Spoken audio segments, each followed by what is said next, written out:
Hi everybody, it's Sally from Sally Stampers. Thank you for joining me today.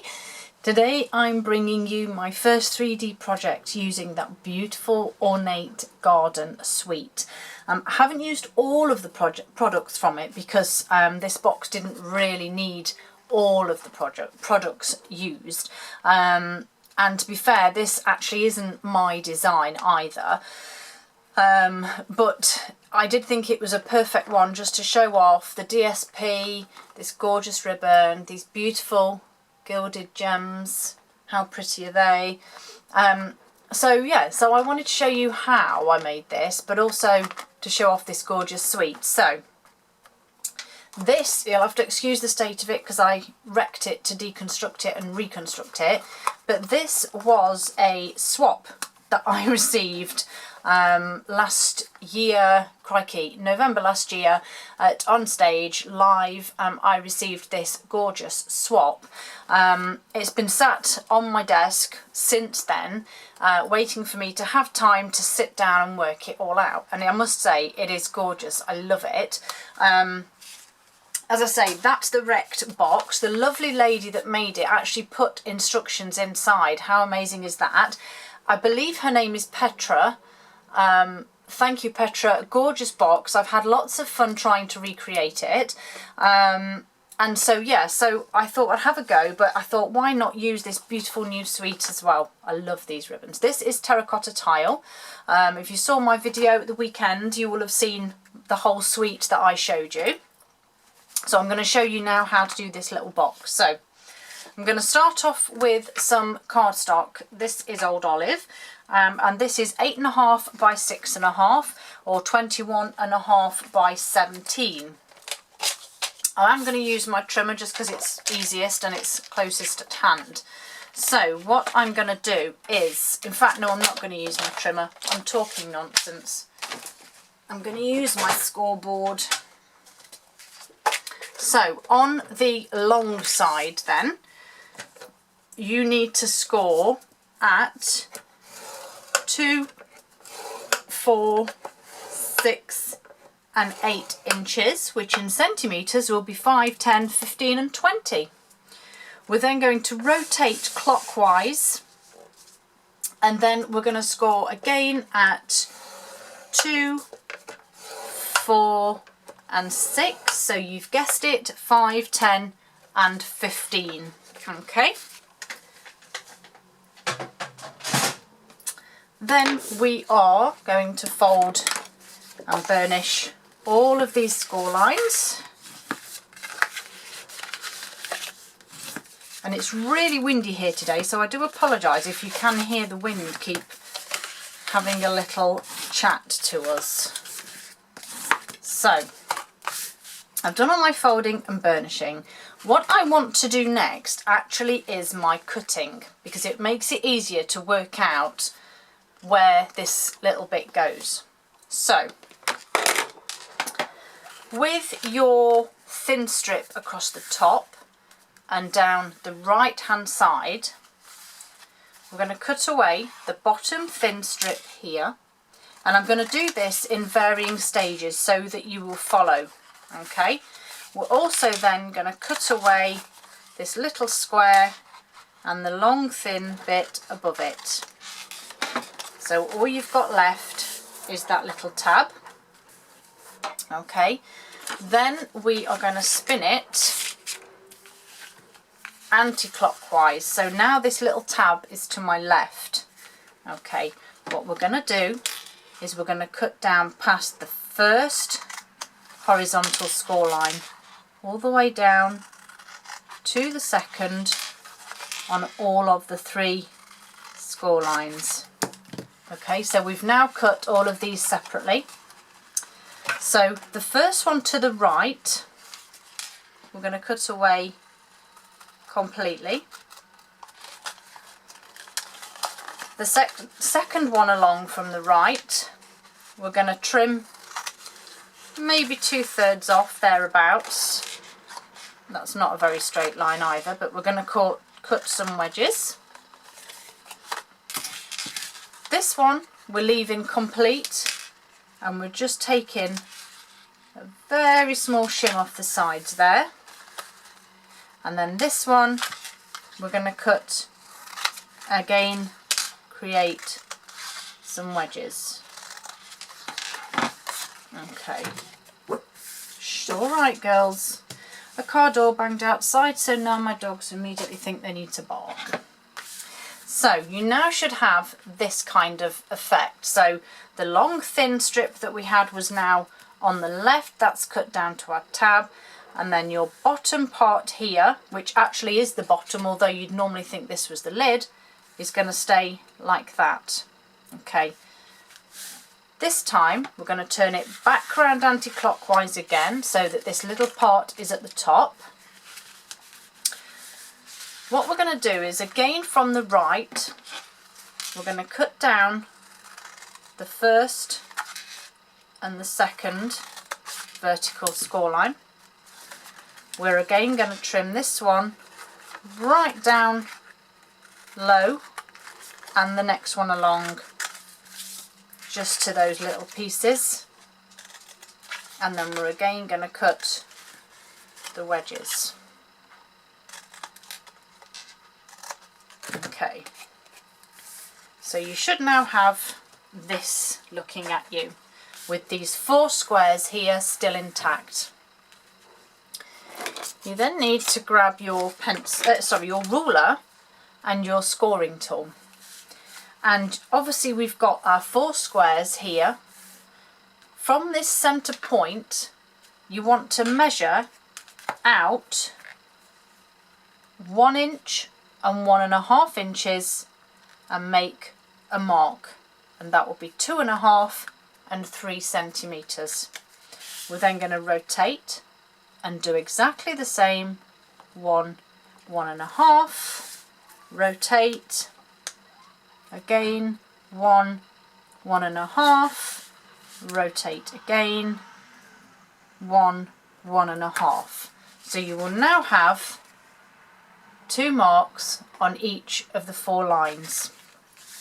Then you simply need to line them up. So your 1 inch will meet up with your 1 inch, your 1.5 with your 1.5. Rotate, 1 to 1, 1.5 to 1.5, 1 to 1, 1.5 to 1.5, and then your last one, 1 to 1, 1.5 to 1.5. So you now have that beautiful square diamond shape. Okay, so now we're actually going to cut down this one, and then we're going to cut this one down just as we did with the other 2 and cut wedges.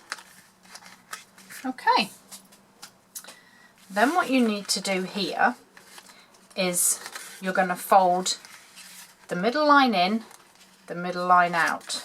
So you want to create that step.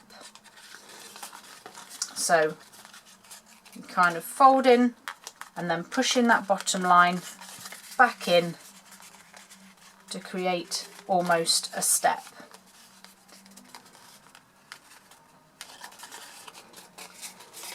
It is a little bit fiddly, but once you get there, it does actually just all go into place. Okay, I've given them a little bit of a starting point, and I'll show you the rest in a moment, because first off we want to put some adhesive on our tab here, and then across these 3 at the bottom here, or top actually, because it is upside down now. So just pop some adhesive along here, and I'm even putting it across here. Okay, then I want my DSP. So I've got a lovely long strip of this gorgeous new ornate garden DSP, and I'm going to use my handy little paper trimmer here. Only a couple of days left to get hold of this.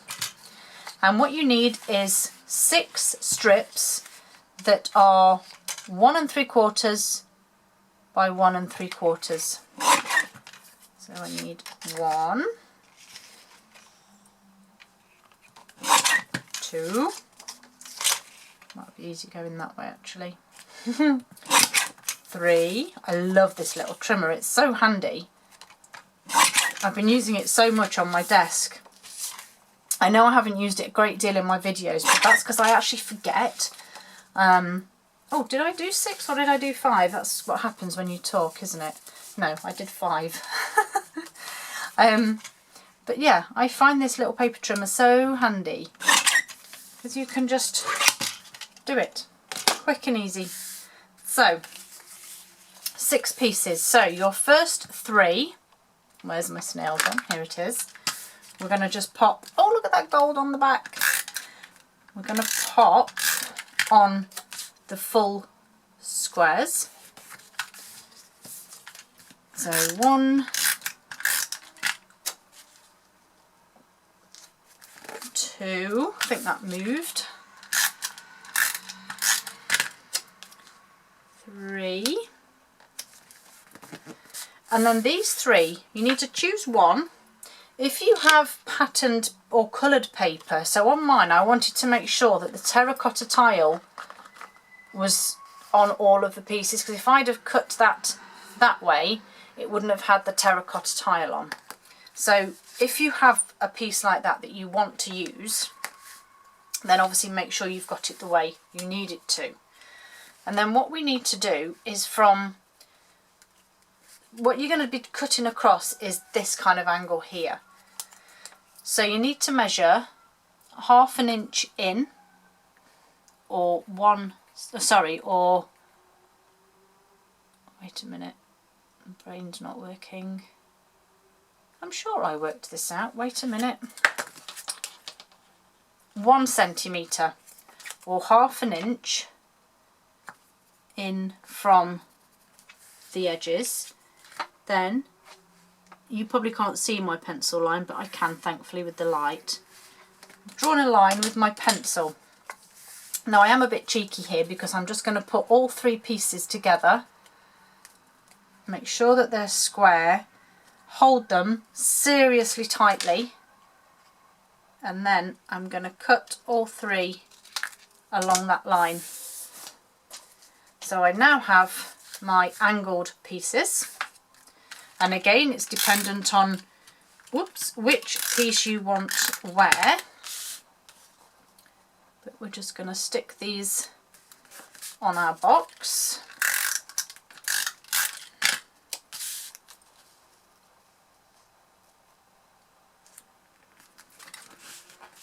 And the last one.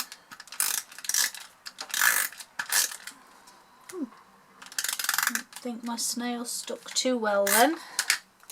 Oops, it's sticking to my fingers. And that last piece on there. Now before I do any more, I just want to grab my 1/2 inch circle punch, because I need to make sure that when this closes up that I've got a little thumb notch, which will be on this one. So that's that bit done. Now to create the beautiful box. So where's my, oh there it is, hidden. So the first thing I'm going to do is just make up my normal box just there. And obviously, as you can see now, our bottom will just completely fold up like a normal lid of a box. Okay. And then we need to create this gorgeous top part. So you will have to play a little, because it doesn't just fall in that easily, because obviously if we just closed it up it would just be a strange random box. So you kind of have to play with getting it all in the right place. Right, that's kind of going now. You'll have to reinforce this bit a tiny bit because of the tear and tape that's on there. And then once you're happy that this is going to fall into place, Ta-da! It looks a bit of a mess, but that's because it's not glued. But obviously that is now how I want it to look. So I'm then going to take all of these pieces off the backing.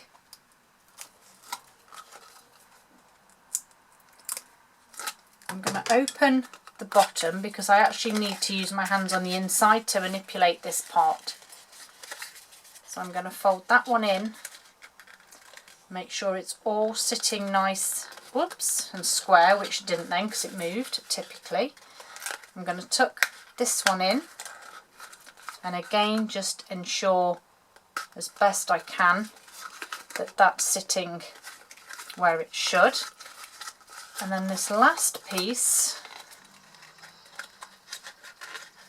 whoops, I messed this up completely because I should have probably done this bit first. Fold it in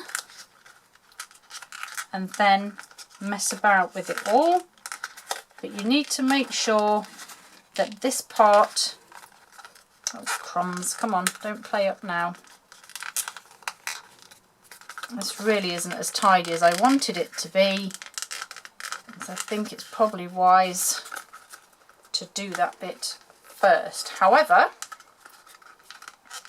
I think it's safe to say that in some shape or form I did it! Yay! So inside I've got, of course, some gorgeous chocolate eggs,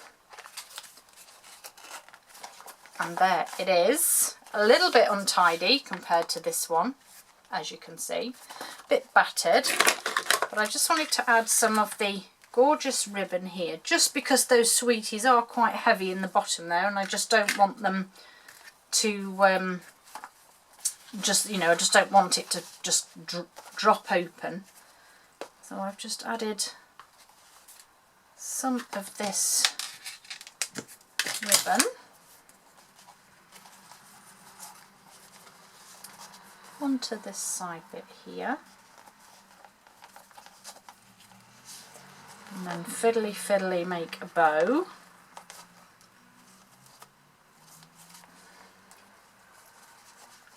No, be quiet please. Made me jump a little bit then, as I'm sure it probably did you too. She's so naughty. And then I'm just going to trim those ends off there.